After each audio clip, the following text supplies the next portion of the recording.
अलम क्षयी सुख, नाशवान सुख को बंद करो भोगना। अलम विषय वार्ताया नरक कोटि बीभत्सया, बंद करो ये विषय वार्ता का चिंतन कथन श्रवण, ये कोटि नरकों जैसा भय प्रदान करने वाला है। अभी तुम्हें समझ में नहीं आ रहा।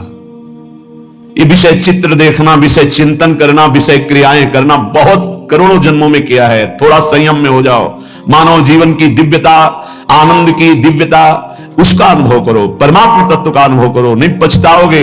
यहां से कुछ नहीं जाना। कह रहे हैं अलम क्षयी सुखा प्रदैर युवती पुत्रादिकैर। ये बहुत बड़ा आकर्षण है हर हृदय में काम का। विपरीत शरीरों को भोगने की प्रबल इच्छा, यही हमारी दुर्गति कराती चली आई है। इसी का आकर्षण रोकना है। यदि हृदय में यह आकर्षण बना रहा, काम सुख के भोग के लिए विपरीत शरीरों के आकर्षण, शरीरों को भोग करके आनंद की अनुभूति करने की इच्छा, ये दुर्गति करा देती है। दुर्गति ये ऐसा दलदल है, इस दलदल में प्रथम बार जब से उतरे आज तक नहीं निकल पाए। धसता ही चला गया जो इस काम भोग रूपी दलदल में गिरा। इसलिए कह रहे अलम क्षयम सुख, नाशवान चिंता शोक प्रदान करने वाले इस सुखाकर्षण से बचो। जो शरीराकर्षण, इससे बचो, नष्ट हो जाओगे। तुम्हारे जीवनी शक्ति एक सीमित है। अभी यौवन अवस्था है, नष्ट कर लो, फिर किसी काम के नहीं रहोगे। ना भगवत चिंतन ना शरीर चिंतन का रह जाएगा। केवल शोक चिंतन, चिंता, भय और केवल नाना प्रकार की भयावह कल्पनाएं। बस संयम से नहीं चलोगे, धर्म से नहीं चलोगे तो कोई सुख तुम्हें कभी सुख प्रदान ही नहीं कर पाएगा। धर्मात्मा पुरुष धर्म पूर्वक जब सुख का सेवन करता है तो सुख उसे विरति प्रदान करता है, वैराग्य प्रदान करता है, फिर वो अनुराग के मार्ग में चल पाता है। इसलिए कह रहे कि ये क्षय नाशवान सुख है, अक्षय परमात्मा सुख की तरफ बढ़ने के लिए तुम्हें मानव देह मिला था। लेकिन प्रदैर युवती, मुस्कुराहट, रूपाशक्ति, मृदु भाषण, नाना प्रकार की विलासिता, इसने तुम्हारे मन का अपहरण कर लिया है। बचाओ अपने मन को और मनमोहन की तरफ लगाओ, प्रभु की तरफ लगाओ। मान लो इन महापुरुषों की बात, आज तक कभी कोई तृप्त नहीं हुआ। कोई भी शरीर भोगों से अतृप्त होकर ही मरा और अगले जन्म फिर उन्हीं भोगों में लगा। बहुत सावधान। यदि बात समझ में आ जाएगी तो निहाल हो जाओगे, नहीं समझ में आएगी तो कभी पछताओगे इस बात को सोचकर। ये महापुरुषों के वचन है। धर्म पूर्वक भजन करते हुए यदि भोगों का सेवन करोगे तो वैराग्य हो जाएगा और भगवान के चरणों में अनुराग के मार्ग में चल पड़ोगे, गृहस्थ हो या विरक्त। अधर्म पूर्वक विषयों का सेवन करोगे, मलिन अंतःकरण, रागी अंतःकरण, हिंसक स्वभाव, क्रूर स्वभाव, ससुख वांछा, आसुरी स्वभाव वाला बन जाएगा, जीवन नष्ट हो जाएगा। श्रीपाद कह रहे हैं वित्तादिकैर, धन के द्वारा भोगों को संग्रह करके भोगने की इच्छा, ये महान पापाचरण कराती है।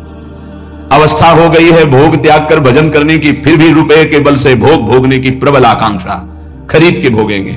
भोग लो, पैसा है, अभी पुण्य के द्वारा, पूर्व पुण्य के द्वारा तुम्हारे पास जो श्री है, लक्ष्मी है, उसका दुरुपयोग कर लो। दुरुपयोग, 4 भूखों को भोजन पवा देते उसी पैसे से तो तुम्हारी सदगति का कारण बनता। लेकिन 4 भूखों से पैसे छीन कर अपनी वासना की पूर्ति में लगा दिया, वो तुम्हारे सर्वनाश का कारण बन जाएगी। किसी को भी बाहुल्यता भोगों की मिलती, संपत्ति की मिलती तो उसके भोग के लिए नहीं, समाज सेवा के लिए मिलती है।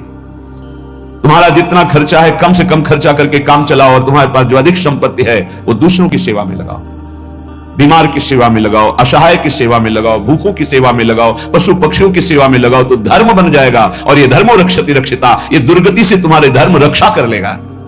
लेकिन जिनके पास धन बढ़ता है उनके पास दोष बढ़ जाता है। मदिरा पान करना, पैसे के बल से व्यभिचार करना, पैसे के घमंड में आकर दूसरे की जीवों की हत्या कराना, मांस खाना, नाना प्रकार के छल कपट द्वारा पैसा, ये महान नरक की प्राप्ति कराता है, घोर दुर्गति होती है। इसलिए कह रहे वित्तादिकैर, बचो बचो, अधर्म के धन से बचो। ये बहुत प्यारा दिखाई देता है लेकिन तुम्हारा सर्वनाश कर देगा।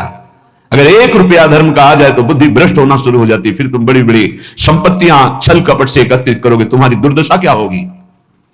श्रीपाद कह रहे विमुक्ति कथप याप्यलम मम नमो विकुंठ श्रेय।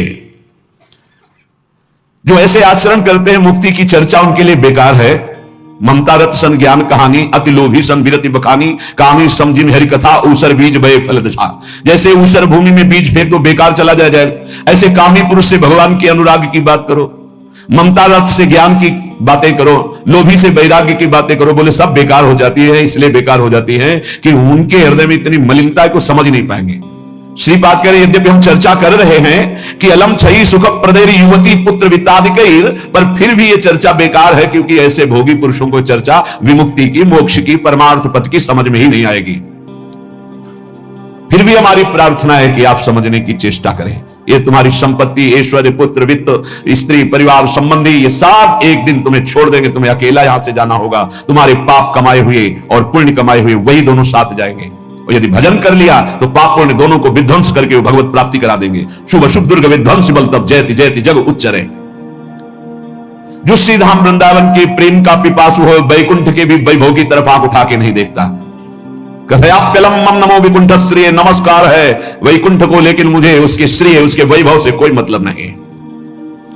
परम तु ही भवे भवे भवतु वार्षभाण्यथ, वृषभानु की पुत्री श्री लाडली जू, किशोरी जू, परंतु मेरा मन श्री किशोरी जू के चरणारविंद में, जहां ब्रजेंद्र नंदन श्री लाल जो महाराज मुकुट झुकाए हुए हैं, रसघन मोहन मूर्तिम विचित्र केली महोत्सवोल्लसितम, राधा चरण विलोडित रुचिर शिखंडम हरिम बंदे। मैं श्री किशोरी जू महारानी जू के चरणों की उपासना करता हूं, जिनके चरणों में ब्रजेंद्र नंदन मोर मुकुटधारी स्वयं लाल जू महाराज सर झुकाए हुए हैं। वही वृंदावन मेरा जन्म जन्म की आकांक्षा है, वही मेरा सर्वस्व वृंदावन है, जहां मेरी प्यारी जू और प्यारे जो विराजमान हैं। मुझे नहीं चाहिए वैकुंठ न। भगवान का नाम है भक्ता अनुग्रह कारिणो, जो उनसे प्रार्थना करता है उस पर अनुग्रह कर देते, लेकिन प्रार्थना वही सुनी जाती है जो आर्त भाव हृदय से होती है। सच्ची मानना, तुरंत परिवर्तन देखा गया है। ये हम अपने जीवन की सैकड़ों बार की बात कह रहे हैं। जब कभी ऐसा आया है और प्रार्थना हुई है, मिनट पूरा होना मुश्किल हुआ है और उस प्रार्थना का उत्तर तत्काल मिल गया है। एक बार तो बस प्रार्थना करके हटे कि तुरंत उत्तर आ गया, वो ऐसे से ऐसा, अच्छा अच्छा, तत्काल तत्काल। बस अंतर यह होता है कि हम हृदय से प्रार्थना नहीं कर पाते, हमारी प्रार्थना कपट जाल से युक्त होती, इसलिए प्रभु मोहि कपट छल छिद्र न भावा। सच्चिदानंद रूपाय भक्तानुग्रह कारिणो, माया निर्मित विश्वाय महेशाय नमो नमः। हे नाथ, आप सच्चिदानंद में हैं, सच्चिद आनंद। तात्पर्य, हम आपको कुछ दे सकें ऐसी सामर्थ्य नहीं। सच्चिदानंद को ये पार्थिव जो मायाकृत पदार्थ हैं, भोग सामग्री, ये भ्रम हटा दीजिए। हमने कई बार प्रार्थना किया है, ये केवल हमारे भावों को प्रकट करता है, इसलिए वस्तु सामग्री का महत्व है। अगर भाव नहीं है तो कोई वस्तु सामग्री का महत्व नहीं। आप 100 कुंतल सोना चढ़ा दो, हमारे प्रभु के लिए कुछ नहीं है। कई बार आपको बताया है, समुद्र को रत्नगर्भा, पृथ्वी को रत्नगर्भा कहा गया है। ऐसे ऐसे पहाड़ हैं जो 4-4 लाख योजन के सोने के हैं, और वो सब मायाकृत है। आप देवलोक को जाइए, वहां स्वर्णिम भवन बने हुए हैं देव गंधर्व अप्सराओं के। अमरावती पूरी कैसी बनी हुई है, पढ़ करके महाभारत में देखिए कैसी देवराजेंद्र की सभा है, कैसी वरुण जी की सभा है, कैसी लोकपाल अग्नि की, वायुदेव की, होश उड़ जाएंगे। और ये सब मायाकृत है। ऐसे प्रभु को हम क्या दे सकते हैं? और ऐसे प्रभु को जब रोते हुए भाव से किसी ने पत्र अर्पित किया तो बिक गए एक पत्र में, पत्रम पुष्पम फलम तोयम। हे सच्चिदानंद प्रभु, आपके एक संकल्प से संपूर्ण सृष्टि प्रकट हुई है। ये प्रार्थना, मैं नीचे आपको क्या दे सकता हूं नाथ? मेरे पास तो जो कुछ है वो सब आपका दिया हुआ है। शब्दों को देखिएगा, हे नाथ, मेरे पास जो कुछ है वो तो आपका दिया हुआ है। आपके एक संकल्प से संपूर्ण सृष्टि हुई है। नाथ, मैं आपको क्या दे सकता हूं प्रसन्न करने के लिए? आप मुझ पे अपनी तरफ से, अपनी कृपा से प्रसन्न हो। जब मैं शरीर की तरफ देखता हूं, रोगा हरंति सततम प्रबला शरीरम, कामादयोप्यनुदिनम प्रदहंति चित्तम, मृत्युश्च नृत्यति सदा कलयन दिनानि, तस्मात् त्वमद्य शरणम मम दीन बंधो। अब अगर हम विचार करें शरीर के लिए, तो नाथ, शरीर में कोई न कोई परेशानी बनी रहती है। रोगाहरंति सततम प्रबला शरीरम, ये प्रबल रोग शरीर को छीन कर रहे हैं। High blood pressure, low blood pressure, sugar, ये वो। हम क्या आपसे वादा करें कि हम ऐसी साधना करेंगे कि आप प्रसन्न हो जाएंगे? पहली बात, बाहरी वस्तुओं की। नाथ, आपने एक संकल्प में अनंत ब्रह्मांडों का सृजन किया। स्वामी, मेरे पास जो वस्तु आपकी दी हुई है, मैं किस वस्तु से आपको रिझा सकता हूं? नाथ, वो तो आपकी दी हुई है। रही शरीर की बात, तो रोगाहरंति सततम प्रबला शरीरम, प्रबल रोग हमारे शरीर की शक्ति को छीन कर रहे हैं। अंदर आए सूक्ष्म शरीर, तो कामादयोप्यनुदिनम प्रदहंति चित्तम, ये काम क्रोध लोभ मोह मद मत्सर इतना गंदा किए हैं अंदर की, हम कैसे आपको कहें कि हम अंदर से आपका ध्यान धर पाएंगे। कभी काम अपना प्रभाव दिखाता है, कभी क्रोध अपना प्रभाव, कभी लोभ, कभी मोह, कभी अहंकार, कभी ईर्ष्या। नाथ बड़ा गंदा हृदय है। और पूरे जीवन की तरफ देखें, वादा करें कि आज संकल्प लेते हैं कि 5 वर्ष हम ऐसा करेंगे, तो 5 मिनट का भरोसा नहीं। मृत्युश्च नृत्यति सदा कलयन दिनानि। नाच रही मृत्यु सिर पर, पता नहीं प्रभु कब हमारे शरीर का अंत हो जाए। इसलिए नाथ मैं आज प्रार्थना करता हूं कि मेरे पास आपको प्रसन्न करने के लिए कुछ नहीं है। आपकी दी हुई भोग सामग्री और ये शरीर रोगों का घर, मन विकारों के द्वारा अपवित्र, और प्रभु पूरा जीवन मृत्यु के हवाले। किस समय मेरी मृत्यु हो जाए मुझे भरोसा नहीं, पता नहीं। नाथ तस्मात् त्वमद्य शरणम मम दीन बंधु। हे दीन बंधु, अब एक ही उपाय, मैं आपकी शरण में हूं। आप मुझे अपने चरणों की शरण में रख लीजिए। हे प्रभु, वे देहो विनश्यति सदा परिणामशीलस्, चित्तम च खिद्यति सदा विषयानुरागी, बुद्धि सदा ही रमते विषये सुनांतस्, तस्मात् त्वमद्य शरणम मम दीन बंधु। बहुत सुंदर। नाथ, ये शरीर का प्रतिपल परिवर्तन हो रहा है। कभी घुटने के बल था, फिर किशोर अवस्था आई, फिर जवानी आई, फिर धीरे धीरे ढल रहा है। ये नाशवान शरीर नाश की तरफ जा रहा है। और प्रभु मन प्रतिपल भोगों में लगा हुआ है, हमारा चित्त प्रतिपल भोगों में लगा हुआ है। ईमानदारी की बात देख लो, ये खाऊंगा, ये पीऊंगा, ये देखूंगा, ये भोगूंगा, ये भोगा, अब ये भोगूंगा, ऐसी ही गणित चलती रहती है अंदर।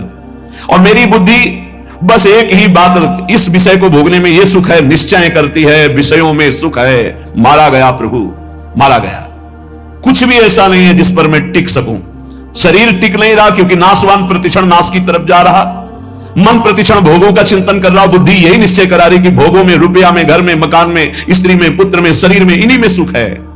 नाथ, कभी मैं आत्माराम नहीं बन सका, अर्थात अपने स्वरूप को नहीं जाना कि मैं कौन हूं। इसलिए दीन बंधु, अब आपकी शरण में हूं, बचा लीजिए मुझे। हे नाथ, मैं आपकी शरण में हूं।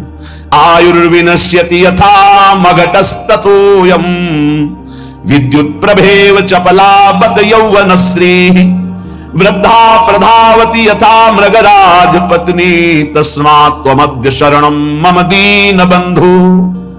प्रभु, जैसे कच्चे घड़े के प्रभाव को जानो कि पानी डालते ही वो फैल जाता है, नष्ट हो जाता है। कच्चे घड़े में पानी नहीं टिकता। नाथ, इस तरह मेरा शरीर है, कच्चे घड़े की तरह, पता नहीं कब फूट जाए। जैसे पानी का बुलबुला बढ़िया दिखाई दे रहा है, लेकिन किस क्षण फूट जाए उसका भरोसा नहीं। बिल्कुल ऐसे ही विद्युत प्रभेव चपला बत यौवनश्री। ये जवानी, ये वैभव बिजली की तरह है। इसको भी देखा, बहुत चंद दिनों में नष्ट होते देखा। ये जो श्री अर्थात लक्ष्मी है, चपला है, इसे चंचला कहा गया है। ये किसी एक जेब में बराबर नहीं टिकेगी। वही रुपया लाखों लोग कह चुके हैं कि मेरा है, और लाखों कहेंगे मेरा है, वो बदलता चला जाएगा, चपला है। आयुर्विनश्यति यथा मघटस्थ तोयम, विद्युत प्रभेव चपला बत यौवनश्री। ये जवानी, ये रुपया, ये भोग सामग्री, ये वाहवाही किसी की ब्याही हुई नहीं है। आज जवान हो, कल तुम्हारी दुर्दशा हो जाएगी। आज धनी हो, कल मांग करके तुम्हें खाने की भी हिम्मत नहीं रहेगी, ऐसी स्थिति आ जाएगी। बहुत होश में। वृद्धा प्रधावती यथा मृगराज पत्नी, जैसे सिंहनी खाने को तैयार है, ऐसे रोग युक्त वृद्धावस्था तुम्हारा इंतजार कर रही, जब धक्का लगा के घर से बाहर कर दिए जाओगे कर्म के परिणाम में। कुछ भी तुम्हारा नहीं, कोई भी तुम्हारा नहीं। ऐसे कितने उदाहरण हैं। इसलिए अभी दीन बंधु, प्रभु के नाम जपने का अवसर जप लो। अभी प्रभु की शरण में हो जाओ, तुम्हारा मंगल हो जाएगा। इस पर भरोसा मत करो। जब घटनाएं सुनते हैं तो लगता है कि लोगों को सीख लेनी चाहिए। अपने पुत्र को 10,000 करोड़ की संपत्ति कमा के दी, उसी पुत्र ने धक्का मार के बाहर कर दिया और रोता घूम रहा है कि हमें अपने घर में रख ले। ए भाई, हरिशरणम अगर ये जीवन में नहीं है तो तुम्हारा सब जीवन व्यर्थ चला जाएगा। आयाद व्ययोमं भवत्यधिको अविनीते, कामादयो हि बलिनो निबला समाद्या, मृत्युर्यदा तुदति मां बत किं बदेयम्। हे प्रभु, ये जो रुपये की आय है, ये जीव को पागल बना देती है, धर्म से भ्रष्ट कर देती है। ये भी देखा है, जितना अधिक रुपया आएगा उतनी बुद्धि भ्रष्ट होती चली जाएगी। रुपये का सदुपयोग कोई महाभागवत कर पाता है। नहीं, रुपया बहुत बुरी तरह कर्म बिगाड़ देता है। जहां रुपया बढ़ा तो फिर कर्म बिगाड़ देता है। कुछ नहीं, भारी प्रमाद। ये जो आप लोग बैठकर सत्संग सुन रहे हैं, बड़ी भगवत कृपा है जो आप यहां आकर के सत्संग सुन रहे हैं। भगवत कृपा। संसारियों को भगवत चर्चा सुनने की ना प्रेरणा होती है, ना इच्छा होती है, ना समय दिया जाता है। और जिसे सत्संग नहीं मिला जीवन में, उसका जीवन कूड़ा बना रहता है। गंदे आचरण, गंदा खाना पीना, गंदा व्यवहार। भगवत प्राप्ति करना है, भजन करना है, ऐसा कहीं चिंतन ही नहीं है, कहीं चिंतन नहीं। बस कमाना, ये सत्य है संसार, ऐसा भाव। कमाना है, मकान बढ़िया बन जाए, रुपया बैंक बैलेंस हो, अमुक कार्य सोचते सोचते मर गया। फिर अगला जन्म हुआ, फिर यही सोच। कब तक चलता रहेगा? आयाद व्योमम भवत्यधिको विनीते। और जब आय अधिक होने लगती है और बुद्धि व्यभिचारी हो जाती है, धर्म से अधर्म की तरफ जाने लगती है, तो फिर उसका व्यय गंदे तरीके से होता है। गंदे तरीके से। जो धर्मात्मा पुरुष होते हैं उनका धन बहुत अच्छी तरीके से, सो धन धन्य प्रथम गति जाकी। क्या? अस्पताल खुलवा दिया निशुल्क, बढ़िया दवा, बढ़िया डॉक्टर, और जो असहाय गरीब है फ्री दवा उनकी। भोजनालय निशुल्क, किसी भी तरह का कोई छल कपट नहीं, जो रूखा सूखा सब फ्री पवार। ये धन का सदुपयोग। गौ सेवा, लाखों गौओं का, पशु पक्षियों का पोषण हो रहा है। ये विद्यालय खुलवा दिया, निशुल्क विद्यालय, फीस डॉक्टरों की, मास्टरों की, जो भी जैसे, वो सब अलग अपनी तरफ। औषधालय, विद्यालय, ये सब वो धर्मात्मा पुरुष का ऐसे खर्चा होता है। अधर्मी का खूब शराब पी रहे हैं, व्यभिचार कर रहे हैं, कितने रुपए लगे आज के नाच में, इतने लगे पार्टी में। अस्पताल खुलवा देते तो पूरे तुम्हारा परिवार का कल्याण हो जाता, कितना लाभ मिलता। जो धनाभिमानी है उनके द्वारा धन का सदुपयोग नहीं होता, जो भगवत चरणारविंद के आश्रित है उनका सदुपयोग होता है। बोले प्रभु, अधिक आय होने पर धन का व्यय गलत तरीके से होने लगता है। नाथ, उसका प्रभाव यह हुआ कि काम आदि दोष बहुत बढ़ जाते हैं, बहुत बढ़ जाते हैं। कामादयो ही बलिनो निवला समाद्या, इतना निर्बल कर देता है कि वो बुद्धि से निश्चय ही नहीं कर पाता कि ऐसा करना चाहिए कि नहीं। वो ना करने योग्य व्यभिचार करता है। कामादया ही बलिनो निवला समाद्या, मृत्यु यदा तुदति माम बत किम बदेयम। क्या कहूं प्रभु, इतना निर्बल कर दिया काम ने कि अब अपने को रोक नहीं पाता। अब तो मृत्यु का दंड मिलेगा और नरक की दुर्गति भोगनी पड़ेगी। नाथ, अब तो आप संभाल लीजिए, आपकी मैं शरण में हूं। एक ही उपाय है, तस्मात्। अब एक उपाय है, आपकी शरण में हूं दीन बंधु, आप स्वीकार कर लो। दीन बंधु, हे भगवान, तप्तम तपो नहीं कदापि मयेह तन्वा वाण्या तथा नहीं कदापि तपश्च तप्तम मिथ्या विभाषण परेण न मानसं हि तस्मात् त्वमद्य शरणम मम दीन बंधु। प्रभु, कभी किसी तीर्थ में जाके कष्ट रूपी तपस्या नहीं की। करना चाहिए हर गृहस्थ को, विरक्त को भी। आप गृहस्थ हैं, वृंदावन धाम आए, एक दिन तो उपवास कीजिए, पानी पी के रहिए, चाहे जितने करोड़पति हो। अगर लाभ लेना है तो बात हमारी प्रार्थना मान लीजिए। एक दिन में मर नहीं जाओगे। एक दिन उपवास करो, 3-4 दिन के लिए वृंदावन आए हो तो 24 घंटे केवल पानी पी के रहो। नहीं, ऐसी स्थिति आएगी महीनों पानी नहीं जाएगा मुख में। बात मान लो, तुम्हारे कर्म भस्म हो जाएंगे जो अशुभ कर्म करते हो। वृंदावन आओ, हरिद्वार जाओ, काशी जाओ, तीर्थ यातन करो, करो अवश्य करो, जिससे तुम्हारी मलिनताएं नष्ट होंगी। लेकिन होटलबाजी मत करो, तीर्थों में जाकर के पिकनिक मत मनाओ, गंदे आचरण मत करो तीर्थों में। नहीं, पुरखा भी जो तुम्हारे कुछ ऊंचे होंगे ना, वो नरक चले जाएंगे। 21 पीढ़ियां तरती तो 21 पीढ़ियां नरक भी जाती है। तीर्थ याटन करने का लाभ वही ले पाता है जो तीर्थों में जाके तप करता है, कष्ट सहता है। एक दिन जल से व्यतीत करो, दूसरे दिन फलाहार करो, तीसरे दिन थोड़ा अन्न ले लो। कोई अपराध न बनने पावे, बचा के अपने पुण्य निकल जाओ। कोई दोष दर्शन न करो, किसी की निंदा न करो, कोई पापाचरण न करो। तीर्थ आए हो, किसी को जब तक साधु संग नहीं मिलता तो तीर्थों का भी लाभ नहीं ले पाते। वृंदावन धाम आए, मुख में मसाला खाए, 25 से थूक दिया, वैष्णव आ रहा जब करते, और उसके पैर में पड़ा, सारे सुख तो थूकने वाले के नष्ट हो गए। दोना में चाट खाई, परिक्रमा मार्ग में फेंक दिया। उनको क्या पता है कि कहां क्या है। दीवाल में ऊपर लिखा है राधा, और वहीं खड़े लोग संग, तुम्हारे पुरखा भी सुकृतहीन हो जाएंगे जो तुम आचरण कर रहे हो, क्योंकि तुम्हारे भाव का संबंध है वहां से। बहुत सावधान। तीर्थों में लाभ तभी ले सकते हो, लघुशंका बहुत देख के, कहां कर थूकना बहुत देख के तीर्थों में जाए। पक्का एक दिन उपवास करे, एक दिन फलाहार करे, एक दिन थोड़ा सा अन्न, और वो भी पवित्र अन्न। ऐसा नहीं कि आदेश कर दिया खूब छौंक बघार के प्याज लहसुन हो, ये वो। तीर्थ याटन करने गए हो, ऐसे थोड़ी जाया जाता है तीर्थ याटन। मनोरंजन के लिए मत जाना कभी हरिद्वार, ऋषिकेश, काशी और वृंदावन। मनोरंजन के लिए मत आना। अगर मनोरंजन के लिए आए हुए हो तो जितने सुकृत हैं सब नष्ट हो जाएंगे। यहाँ का होटल लिया और वही सब करते हैं जो बंबई कलकत्ता में करते हैं। बंबई कलकत्ता नहीं है, ये नित्य विहार स्थली प्रिया प्रीतम के एक सुकृत करोड़ों सुकृत के बराबर और एक पाप करोड़ों पाप से भी भारी पड़ेगा यहां, इसलिए होश में। तो कह रहे प्रभु तप्तम तपो नहीं कदापि मयेह तन्वा, इस शरीर को कभी तपस्या के द्वारा कष्ट नहीं दिया, तीर्थों में जाके देना चाहिए कष्ट। माघ में देखो ना, बड़े बड़े सुकृतशाली वहां जाते हैं, पांडाल खोलते, संत महात्माओं का वास कराते, भोजन कराते और 3 बार नहाते। माह महीने में